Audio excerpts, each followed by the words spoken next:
Hi guys, what's good? What's poppin' in the hood? Welcome back to my channel, and today I'm gonna do another video about books. It's been so long since I've talked about books. I've read 21 books this year.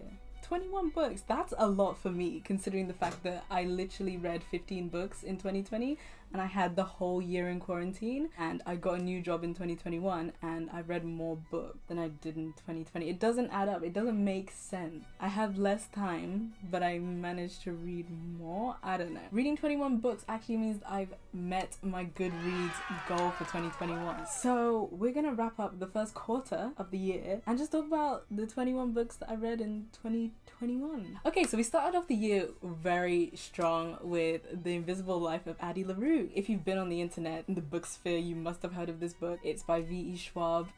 My bae. It's basically about this girl who grew up in the 1700s in France, and she's like bored of her life and she decides, oh, I want to be free and travel and not just get married like everybody else. And then the devil's like, hey boo, sir dude, like I can grant you that and you can like live forever as well, but no one will remember you. As soon as they turn around, they're gonna forget who you are. Yeah, so that'll be fun. And she's like, that's not so fun. She travels through Europe and then to America, and it's basically about her dealing with the fact that she's gonna get forgotten wherever she goes. It was a really good book. Like, the writing, of course, is V.E. Schwab, so the writing was like scrumptious. It was so well written, beautiful prose. The beginning of the book was so well done, and then the end of the book was ooh, loved it. The middle section though, wasn't a huge fan. If I was to like describe this book as like a food, it would be like a profiterole, like a cream puff. It's sweet and it's delicious, and then as soon as it's over, you've like, it's like Addie. As soon as you finish the book, you've already forgotten it. There was no plot, really. So the middle section was just really boring, in my opinion. The only thing that was driving me through the middle section was the fantastic prose. But this book has so much controversy, which I don't really understand why. People are saying it's a very white book, which is like, yeah, fair enough. I might make a whole, if you want to hear me rant about and the whole race in books and the whiteness, blandness situation, I will make that video, but we don't have time now. We're trying to wrap things up, okay? So the next book I read after Addie was Circe. And originally I gave Addie 4 stars, like in my heart. When I finished it, I gave it 4 stars. And then I read Circe directly after, and then I was like, no, Addie is a 3-star book, because Circe was doing what Addie wanted to do, but it just did it so much better, and it made me realize that it's possible to write a story like Addie LaRue but make it interesting from beginning to end. It's about Circe, the Greek goddess in mythology. She's been kicked out of her home. She's been exiled into this island. She's immortal. She's like a lesser goddess kind of, so nobody really cares about her and her family or in the world. Trying to find what her purpose is in life. Like, what's the point of living forever if you don't have a purpose? So that's what she's trying to figure out. And it's about everyone who comes to visit her on this island and her relationships with certain humans and other famous people from mythology. I really loved this. It was so good. I think the reason why it worked so much better than Addie was the fact that Circe as a character is so much more compelling and so much more interesting. Like, the reason why she gets kickstarted into this journey isn't just because she's like bored of her life, even though she is, but she's forced into it because of a mistake that she makes, and it's always her mistakes that get her into these problems, and she's always trying to fix herself or figure out how to be the best she can be. And I just love the fact that she's constantly working towards that, and how she's rebuilding relationships with people throughout her life. Getting kicked out and shunned from your family is way just more intense. I just felt like Circe was just really well done, and I think that the people that she encountered were like really interesting, and as a person who knows nothing about Greek mythology, I found it interesting anyway. So at the end of Circe, I felt like I had an idea of who Circe was as a person, whereas at the end of Addie LaRue, literally I can't tell you what Addie's character is. Like, she didn't really have a personality, if you know what I mean. But yeah, if I was to describe Madeline Miller's writing in this book, I would say it's like a glass of wine, like a glass of red wine. It was rich, it was smooth, and it was just right. You know? It just hit the spot. And then we go on to Raybearer by Jordan Ifueko. Yes? Oh no, I don't have the physical copy either. Wow. Yeah. fake fan apparently. I'm gonna buy this book in physical copy because I absolutely loved it. It's like an African inspired fantasy court situation. It's so hard to describe. It's like kind of Rapunzel meets I don't even know. Nothing can really describe this book. This girl is basically like trapped in a house. She's raised by this single mother, and she's basically been raised to infiltrate the prince's court, seduce the prince to make him fall in love with her so that she can then kill the prince. And obviously the story doesn't really go like that, but it's so interesting, and the relationships are so well done, and they're so genuine and heartwarming, and I love the idea of the court, and I love the lore of the world and the setting. Everything was so fascinating, and it was very well paced and well introduced, and I love the diversity of it as well. Even though it's African inspired, it wasn't just like presenting a very singular view of Africa. It was like, no, Africa is so diverse, and it was like I felt that within it, but it also wasn't solidly African. It was very multicultural. Oh, it was just so good. And this is a debut novel. Are you kidding me? So I can't wait to read the next one. One thing that I didn't really like about this book was I felt like, okay, if we're gonna go for the food metaphors, we're just gonna keep on going with that for the rest of this review apparently. I would say it was like cinema popcorn. You know how you finish the popcorn before you've even started the film? Just as I'm getting into it, it's already over. A lot of the time when they were describing something, it didn't give you time to theorize or like really think about the plot. Even though the plot was great, there wasn't enough time for theorizing, because as soon as I had a theory about something, it was like answered on the next page. It's like, oh, I wonder what the mystery with her dad is. Oh, next page we know what happened. Oh, I wonder what's happening here. Oh, next page is like, we kind of have an idea. I'm like, I wanted more time to like wonder about things and theorize, and I think that we didn't get that. But I also think that as a debut novel, maybe that's one of the points that people should bring up, so in the next novel that she writes is gonna be like, oh, juicy, yes.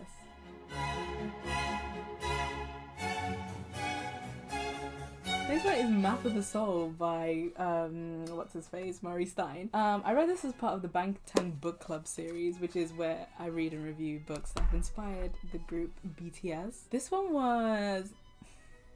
it's like a psychological book about Carl Jung and his theory of like individuation. Not just individuation, but all his theories and his life and stuff like that. All I'm gonna say is that it was just like, it was tasty, but it was kind of bland. Like, if it was food, it's like shortbread. It's dry shortbread. I'm like, I like it, it's nice, but it's like, I could have not eaten this and I would have probably been just as happy. Maybe it's because I already knew a lot about Carl Jung and I just read up on him through Google, and I found it way more interesting to read up on his life through Google than I did to read this book. But I feel like that's just me, because a lot of people really, really love this book, so I'm gonna chuck this over here. The next one's The Boy, the Mole, the Fox. Wait, The Boy, the Mole, the Fox and the Horse? The Boy, the Mole, the Fox and the Horse. This is exactly what it says in the title. It's a children's book about a boy, a mole, a fox and a horse. This boy befriends this mole, and the mole walks with the boy for like pages upon pages and kind of spews out disjointed Tumblr quotes, and then in the end they realize that sometimes it's okay to be sad. Okay, that sounds so rude, but like, this book was so, it was like, that's how I felt, but no, I can't say that. People are gonna actually cancel me. There was no synergy between the Tumblr quotes. I'm like, bro, it's fine if you want to steal quotes from Tumblr. No, I'm not saying this author plagiarized. I'm just saying that his writing sounded like Tumblr quotes. It's fine if you want to write like that, but at least have some synergy there. At least have the links between each thing. Like, they would just walk up to something and then the mole would say something like profound about the situation, and then they'll move on to the next thing. And I'm like, it just isn't hitting for me. I felt like they were trying to recreate the same like essence that you felt when you read something like The Little Prince, but I just felt like this book was very heavy-handed. If I was a kid, I would find it boring, and me as an adult, I just find it kind of cheesy and like purple. There was a lot of people who really related to this and absolutely loved it, but I just wasn't one of those people. okay, the food, what food? I would say nachos, but like not like good genuine, it's like cinema nachos, like something that's just like way too overpriced.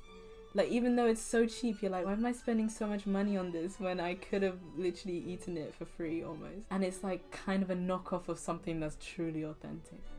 Anyway, The One to Walk Away from Omelas. It's a short story from a book, and it's basically a moral conundrum. Would you be able to live a life of bliss knowing that it's all at the expense of a single person, a single child suffering? This was an amazing story, and I recommend it to every single person on the planet. It's another one that I had to read for Bangtan Book Club, but it was just so good. When I say I was thinking about this book for like a week straight, I was thinking about this book for literally a week straight.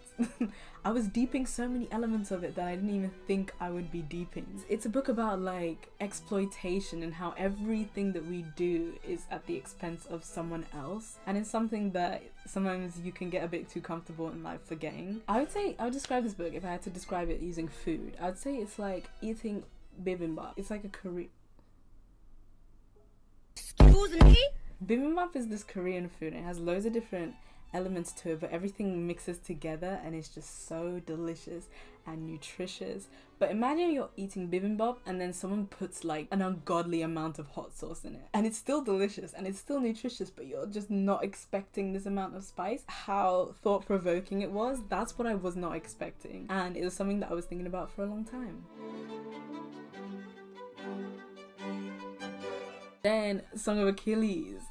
This is another one by Madeline Miller. I've been meaning to read Song of Achilles for a really long time, but then I was like, oh no, I'm gonna wait till I read Circe, because I thought I was gonna like Song of Achilles more. So I was like, I'll read the book that I think I'm gonna like less by her first, so then when I read the second book I'm gonna love it more. But it didn't actually happen like that. Song of Achilles is about Achilles, told from the perspective of his friend Patroclus. Ugh, I'm not good with names. Patroclus again gets kind of, like Circe, gets kicked out of his home, is kind of fending for himself. It was so good. Like, I really loved the relationship between Patroclus and Achilles. Like Addie, I really loved the beginning of the book.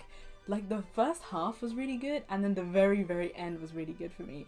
But there was like a bit in the middle that was just like, I don't know, I just got a bit bored. The writing was great though, and I really loved the relationships, and it's kind of like a coming of age type of situation. Yeah, I think if I had to describe it as food, I would say it's like a really thick milkshake where you're like, oh, I ordered this milkshake and I want to drink it with my meal, and then you get like halfway through it and you're like, ugh, I can't, I'm too tired, like I can't finish this. And then you push through it anyway, and you get to the end, you're like, oh, that was actually a really good milkshake, and now I'm full. An hour later you're like, oh, that was a really good milkshake, I really wish I could have it again. That was kind of my experience.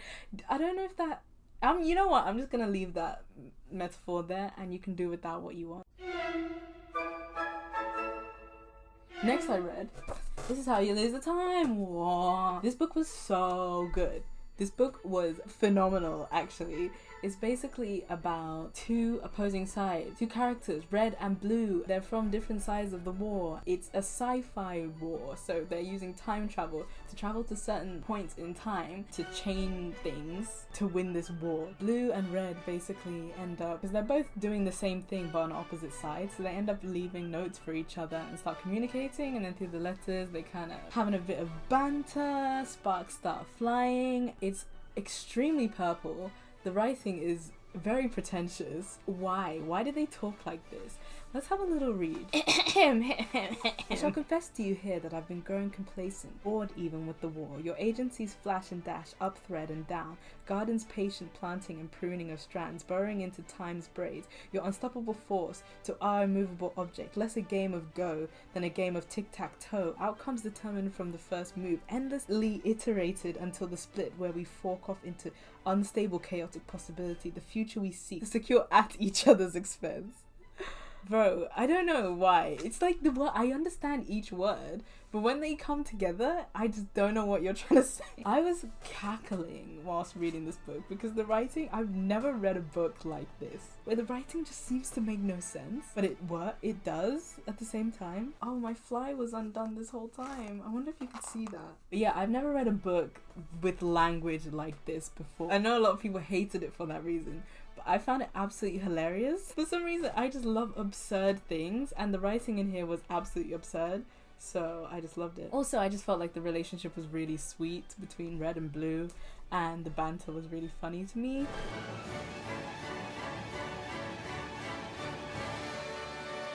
Yes, great book. Next one I read was called Brother by David Chariandi. And it's basically about these brothers from Trinidad, or of Trinidad descent, from Toronto. Growing up, it's like a coming of age story. It's about family and toxic masculinity, really. It was just fine. I managed to read it, and I enjoyed the read. I just can't tell you, it didn't really impact me too hard. I think when I first heard about this book, I got very excited by the idea of the story, but then when I actually read it, it ended up being a bit more boring than I thought it would be. If I was to describe it as food, I would say it's like Turkish Delight. Did anyone see that scene with Edmund and the Queen, and like he's eating that Turkish Delight and you're like, oh, that looks really nice, and then you try Turkish Delight and you're like, what is this? This isn't what I thought it was gonna taste like. And it's not bad. Like, Turkish Delight isn't bad. It's just not what I expected, and it's kind of a tiny bit disappointing.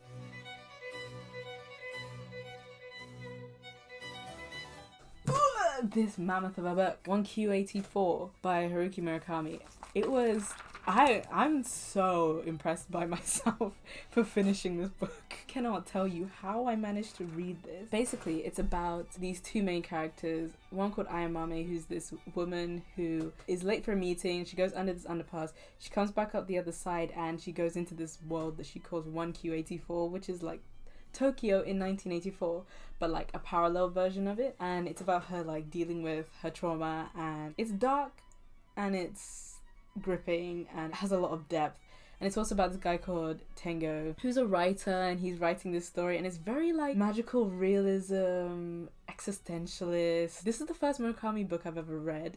I read it for Bangtan Book Club again. This book I definitely would have finished even if it wasn't for Bangtan Book Club, because the writing just really like took me by surprise. It was so gripping. Like, I felt like I was inside the book, and I felt like I wasn't even reading anymore, and that I was just there and I had to keep going. Even though it was slow paced, I felt like I needed to keep reading. If you want to know my full thoughts, you should go watch the Bangtan Book Club. But one thing I didn't mention in there is I touched on the sexualization of women, but I didn't really talk about Ayamame in the sexualization thing and how that rubbed me the wrong way. And this is why I can't say that this book was like a fantastic book. Even though I enjoyed it, there were so many bits that made me so uncomfortable that it's like, my opinion of this book is really weird. Like, I can't place it anywhere. I would describe this book as being like a spiked brownie. Oh, this is delicious. As you're eating it, you start to feel a bit funny, and you're like, wait a second. Also, while I was reading this, I was on a lot of medication. I was very, very sick. So honestly, this whole reading of this book could have been a hallucination.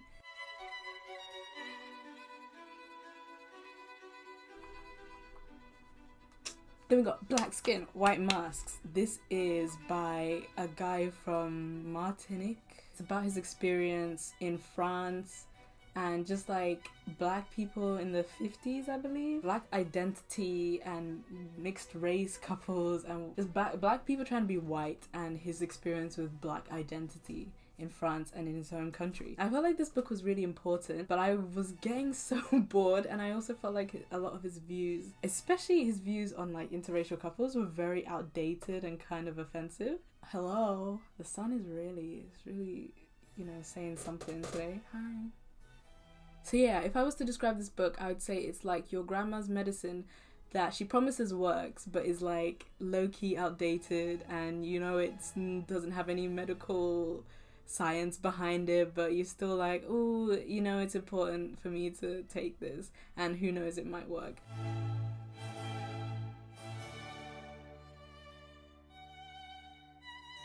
Then we have The Old Drift. The most disappointing read of 2021 so far. Okay, basically, it's intergenerational stories about different families living in Zambia. Firstly, this book was like so long. It did not need to be that long. Honey, it could have been 250 pages, fam. It could have been 300 pages. It did not need to be that long. Secondly, so many of the stories I actually didn't care about, and I'm like, why? That you could have narrowed down the amount of stories that you're telling and focused in the message a bit more. As a Zambian myself, I was so excited to read this book because I wanted to read stories by Black authors about Black people under the impression that that's what this book was gonna be, and that's not what this book was. I wanted to read a story set in Zambia with like places that I recognize, places that I've been to hopefully have some sort of like connection with it, but I just didn't. I wanted to hear stories about like Zambians in Zambia, and we learned a lot about like foreigners living in Zambia, which is fine, but I felt like there was also an opportunity missed. I think if I was to describe this book, I would say it's like a lightly seasoned chicken breast.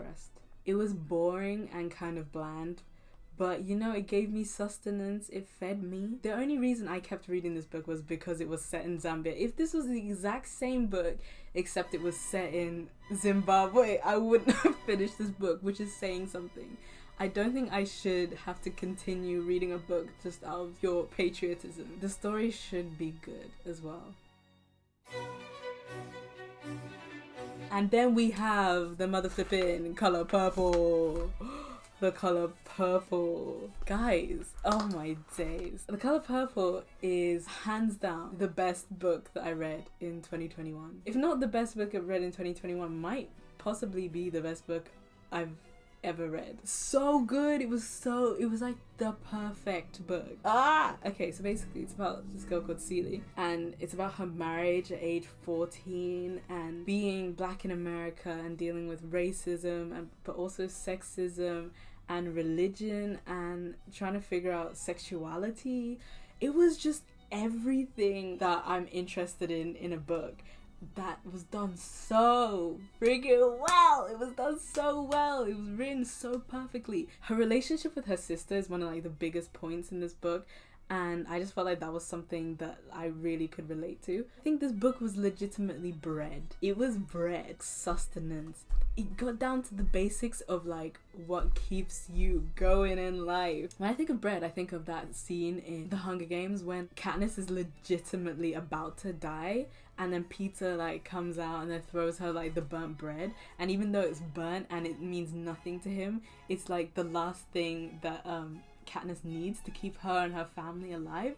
Like that's how I felt when I was like given this book. I felt like it gave me life. Like this is so deep. I'm gonna get emotional thinking about this book, but it was literally meant the world to me. This story was so beautiful. It was so perfect.